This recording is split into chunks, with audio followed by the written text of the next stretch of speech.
Assalamualaikum warahmatullahi wabarakatuh.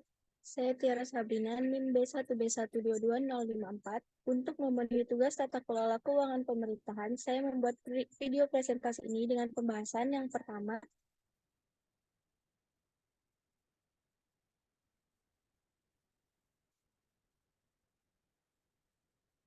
pajak langsung dan pajak tidak langsung. Yang kedua, pajak langsung dan pajak tidak langsung sebagai penerimaan negara.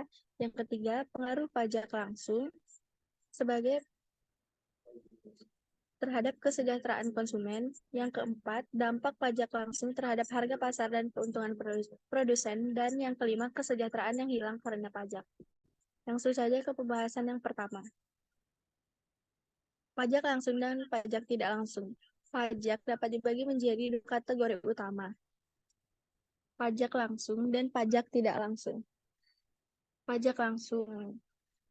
Pajak ini dikenakan secara langsung pada individu atau entitas yang membayar pajak. Artinya, beban pajak tidak dapat dipindahkan kepada orang lain. Contoh pajak langsung termasuk pajak pendapatan pribadi, pajak kekayaan, dan pajak warisan. Pajak tidak langsung. Pajak ini dikenakan pada barang atau jasa dan beban pajak dapat dipindahkan kepada konsumen atau pengguna akhir. Pajak ini biasanya diambil pada tingkat transaksi atau penjualan. Contoh-contoh pajak tidak langsung termasuk pajak penjualan, pajak pertambahan nilai atau PPN, dan cukai barang tertentu seperti alkohol dan rokok. Kedua jenis pajak ini memiliki karakteristik yang berbeda dan digunakan oleh pemerintah untuk mengumpulkan pendapatan yang diperlukan untuk membiayai layanan publik dan proyek-proyek pemerintahan. Selanjutnya, pajak langsung dan pajak tidak langsung. Sebagai penerimaan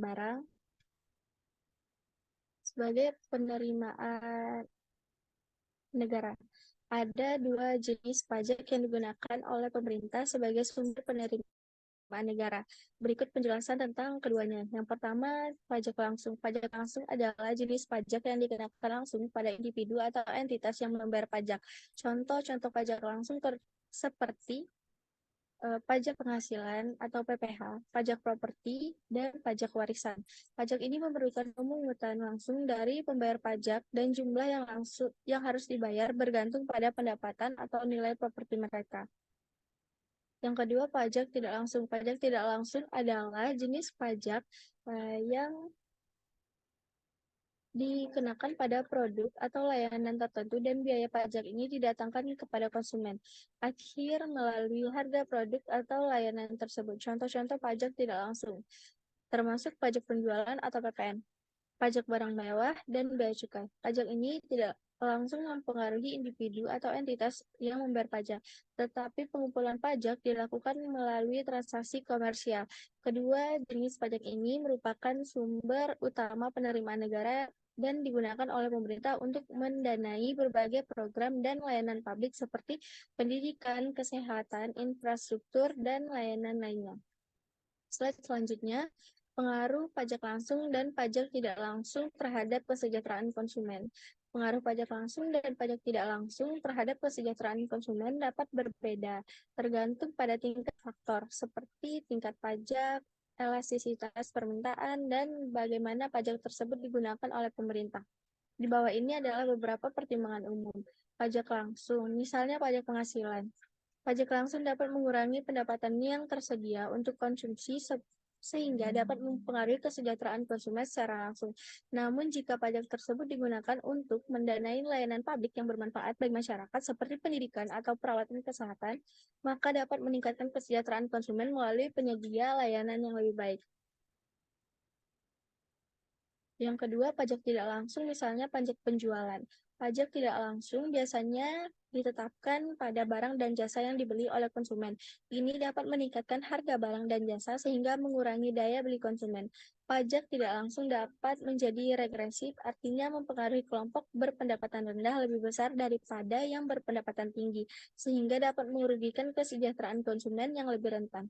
Penting untuk dicatat bahwa dampak pajak terhadap kesejahteraan konsumen juga dapat mempengaruhi oleh elastisitas permintaan barang atau jasa dengan permintaan yang inelastis. elastisitas mungkin lebih kebal terhadap kenaikan harga akibat pajak. Sementara barang dan jasa dengan permintaan yang elastisitas dapat mengalami penurunan permintaan yang signifikan. Selain itu, penggunaan pendapatan dari pajak oleh pemerintah untuk mendukung program kesejahteraan sosial, investasi, dan infrastruktur atau pengurangan kemiskinan juga dapat mempengaruhi kesejahteraan konsumen secara keseluruhan. Jadi kesimpulannya, dampak pajak langsung dan tidak langsung terhadap kesejahteraan konsumen akan bervariasi tergantung berbagai faktor ekonomi, sosial, dan kebijakan yang ada di suatu negara atau daerah. Slide selanjutnya, dampak pajak terhadap harga pasar dan keuntungan produsen. Pajak dapat memiliki dampak yang signifikan terhadap harga pasar dan keuntungan produsen. Dampaknya tergantung pada beberapa faktor seperti tarif pajak, elastisitas permintaan, dan elastisitas penawaran. Dampak pajak pada harga pasar. Peningkatan tarif pajak dapat mengakibatkan harga produk naik. Ini terjadi karena produsen cenderung meneruskan biaya pajak tambahan ke konsumen dalam bentuk harga yang lebih tinggi. Sebaliknya, pemotongan pajak dapat mengakibatkan penurunan harga produk yang mungkin mendorong peningkatan permintaan. Dampak pada keuntungan produsen. Pajak yang lebih tinggi dapat mengurangi keuntungan produsen karena mereka harus membayar lebih banyak pajak atas pendapatan mereka.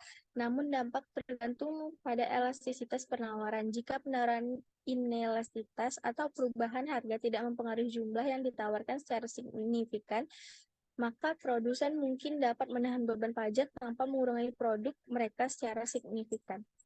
Di sisi lain juga penawaran elastisitas atau perubahan harga berdampak besar pada jumlah yang ditawarkan.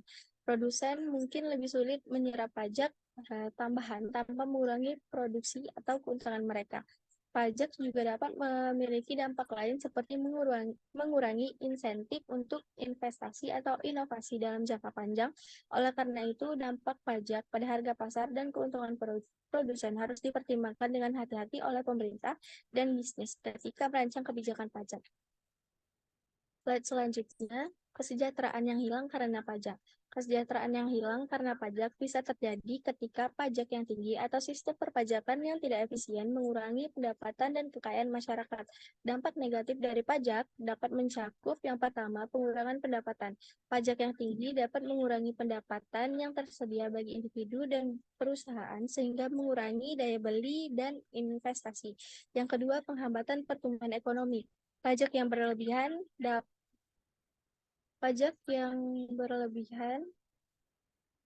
atau buruk dalam bisanya dapat menghambat pertumbuhan ekonomi dengan mengurangi insentif untuk berproduksi, berinvestasi, atau menciptakan lapangan kerja. Yang ketiga, ketidakadilan sosial. Pajak yang tidak adil atau tidak progresif dapat meningkatkan kesenjangan sosial antar yang kaya dan yang miskin. Yang keempat, penghindaran pajak. Orang dan perusahaan mungkin mencari cara untuk menghindari pajak yang dapat merugikan penerimaan pajak dan menyebabkan kesetaraan dalam sistem pajak. Yang kelima, peningkatan biaya hidup. Pajak yang lebih tinggi pada barang-barang konsumsi seperti makanan dan barang-barang pokok lainnya dapat meningkatkan biaya hidup bagi warga negara. Penting untuk mencari keseimbangan yang tepat antara mengumpulkan dana untuk layanan publik dan meminimalkan dampak negatif pajak terhadap kesejahteraan masyarakat. Ini sering menjadi perdebatan politik yang kompleks. Sekian dari sedikit pembahasan saya. Saya akhiri, wabillahi taufiq wal hidayah. Wassalamualaikum warahmatullahi wabarakatuh.